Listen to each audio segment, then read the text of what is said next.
साथियों, आज हम मुगल मेवाड़ संबंधों का अध्ययन करेंगे। मुगल मेवाड़ संबंधों में महाराणा सांगा व उसके समय मालवा, गुजरात, दिल्ली व बाबर के साथ हुए संघर्ष का पार्ट वाइज अध्ययन करेंगे। महाराणा सांगा व तत्कालीन सुल्तान, चाहे वो मालवा के हों, गुजरात का हो, दिल्ली का हो या फिर मुगल संस्थापक बाबर हो, इनको हम अलग अलग पार्ट वाइज देखेंगे। प्रथम पार्ट में हम महाराणा सांगा के आरंभिक जीवन तथा सांगा मालवा के बीच संघर्ष, सांगा व गुजरात के बीच संघर्ष आदि का अध्ययन करेंगे। यह पार्ट MA उत्तरार्ध इतिहास ग्रुप बी पेपर के लिए अनिवार्य है। साथ ही में BA पार्ट द्वितीय इतिहास विषय के लिए भी अनिवार्य है। RPSC द्वारा विभिन्न एग्जाम्स के लिए भी यह ऑडियो अति उपयोगी है। साथियों, महाराणा सांगा को इतिहास में संग्राम सिंह प्रथम के नाम से भी जाना जाता है।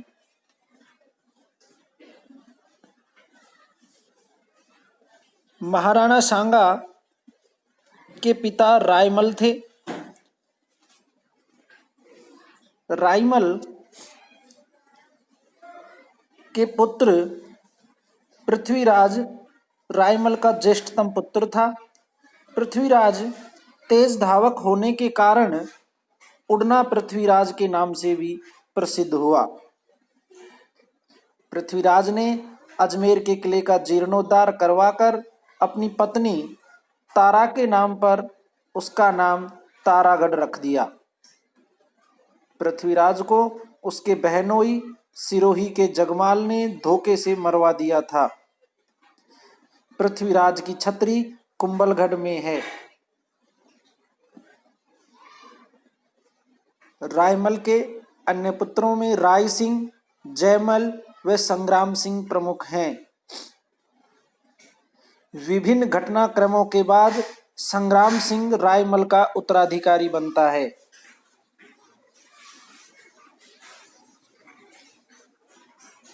वीर विनोद ग्रंथ के अनुसार महाराणा सांगा के शरीर पर 84 प्रकार के जख्म थे।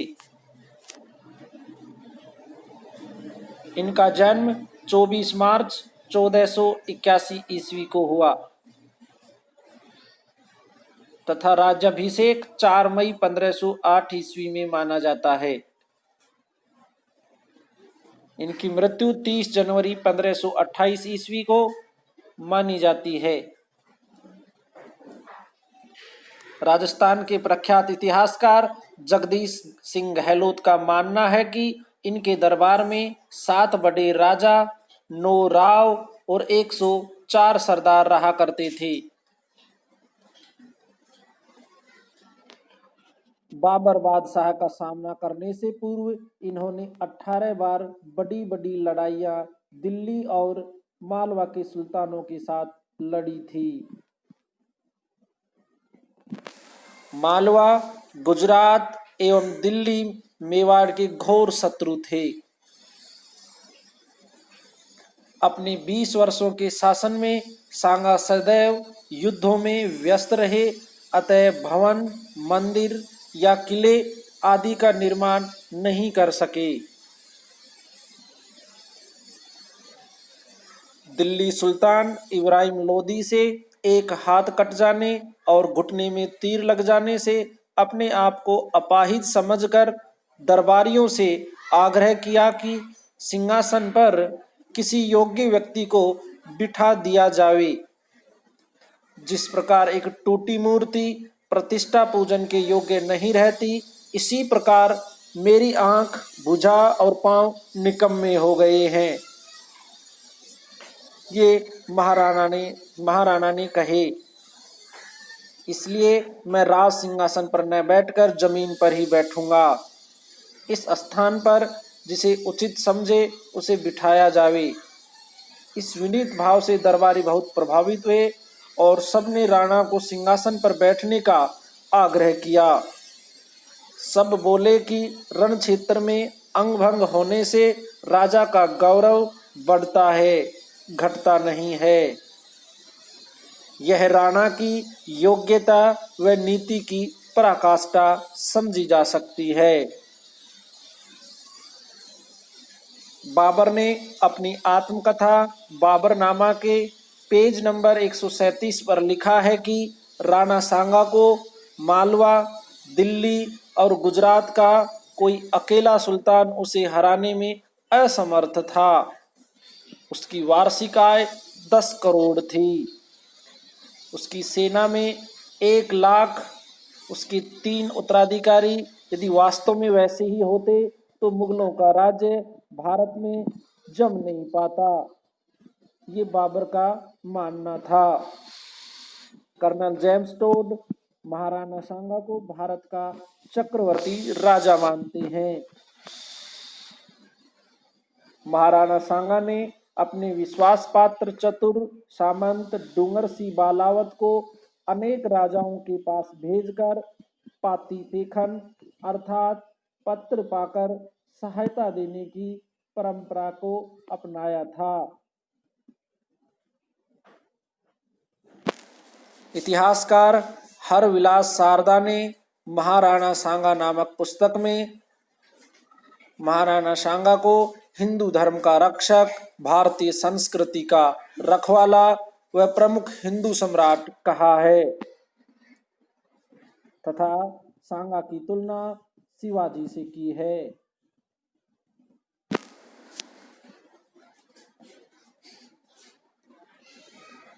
राणा सांगा का शासनकाल मेवाड़ की शक्ति का चरमोत्कर्ष माना जाता है। राजपुताने के सभी छोटे बड़े शासक उनका नेतृत्व स्वीकार करते थे। वास्तव में उनका समय निरंतर युद्ध और संघर्ष का युग था। खानवा युद्ध के अतिरिक्त सांगा सभी युद्धों में विजयी रहा।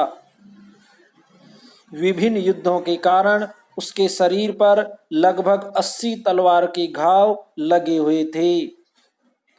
उसकी एक आंख, एक हाथ और एक टांग युद्धों में चोट के कारण खराब हो चुकी थी। इसी कारण कर्नल जेम्स टोड ने महाराणा सांगा को सैनिकों का भग्नावशेष कहा है।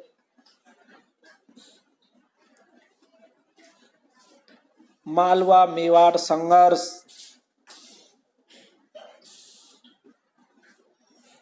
मालवा मेवाड़ संघर्ष के कई कारण थे। उनमें प्रमुख कारण मालवा और मेवाड़ के शासकों की महत्वाकांक्षाओं के बीच टकराव था। मालवा, मेवाड़ और दिल्ली के बीच एक दीवार था।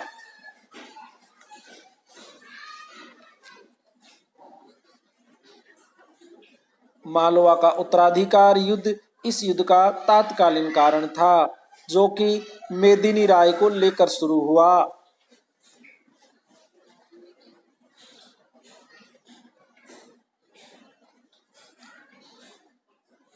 यह युद्ध 1519 में गागरोन के युद्ध के नाम से लड़ा गया। इस युद्ध में मालवा के सुल्तान महमूद खिलजी द्वितीय पराजित हुआ। सांगा ने उसे पराजित कर उसे चित्तौड़ ले आया और करीब 6 माह रखकर उसे छोड़ दिया। इतिहासकार हरविलास शारदा ने सांगा के इस कार्य की कड़ी आलोचना की है, किंतु डॉक्टर गोपीनाथ शर्मा ने सांगा की इस नीति को उचित ठहराया है। गुजरात एवं सांगा।